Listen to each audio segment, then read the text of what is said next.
السلام عليكم ورحمة الله تعالى وبركاته.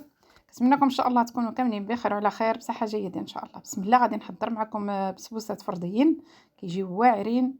غادي نشوفوا الطريقة. درت بيضة، زدت عليها نص كاس ديال السكر،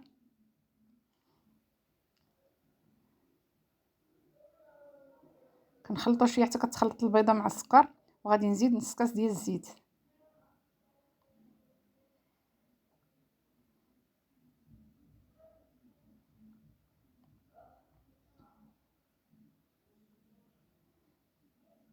كاس ديال عصير ديال البرتقال.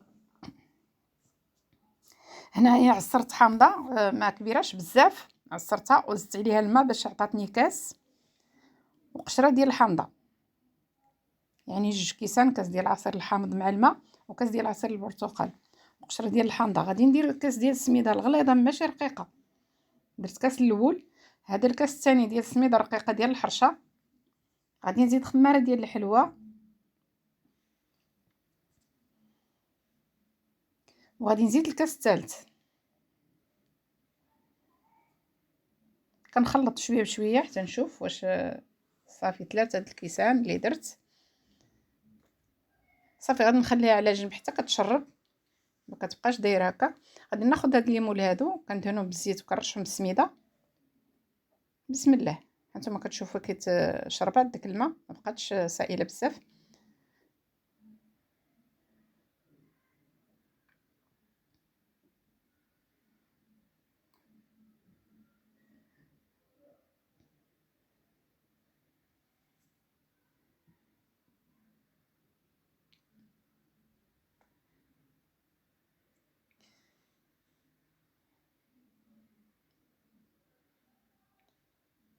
صافي غادي نديرهم في الصينيه ديال الفرن وغادي ندخلهم للفران كيطيبوا على 200 درجه.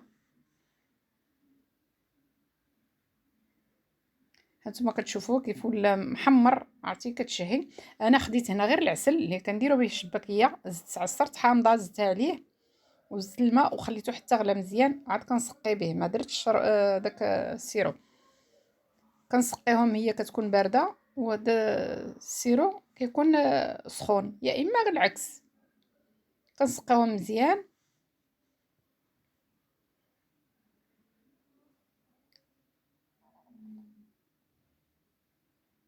صافي غادي نخليهم حتى كيشربوا داك العسل اللي درت ليهم.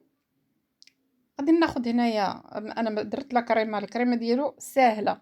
خديت الجبن، 2 معالق ديال الجبن، وزدت عليهم واحد الياغورت طبيعي وكنخلطهم بجوج. درت المعلقه الاولى ما جاتني شويه خفيفه، وزدت المعلقه الثانيه الجبن ما مالحش.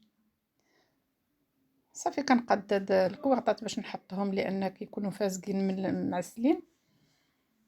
هانتوما غتشوفوا كي كيجي الشكل ديالهم واعر، والمذاق ديالهم راه ما تشبعوش منه، ديال الحامض والبرتقال.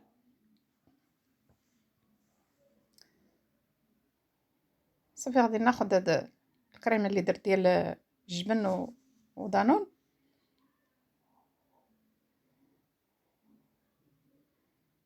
وكنعمر هاد الوسط هذا.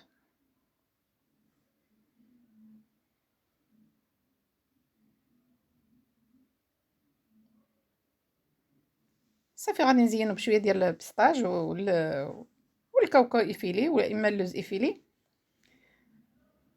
وهذا هو الفيديو ديال اليوم. كنتمنى نال الاعجاب ديالكم، وكنشكركم بزاف المشاهده والتشجيعات ديالكم. تبارك الله عليكم، والى اللقاء الوصفه اخرى ان شاء الله باذن الله.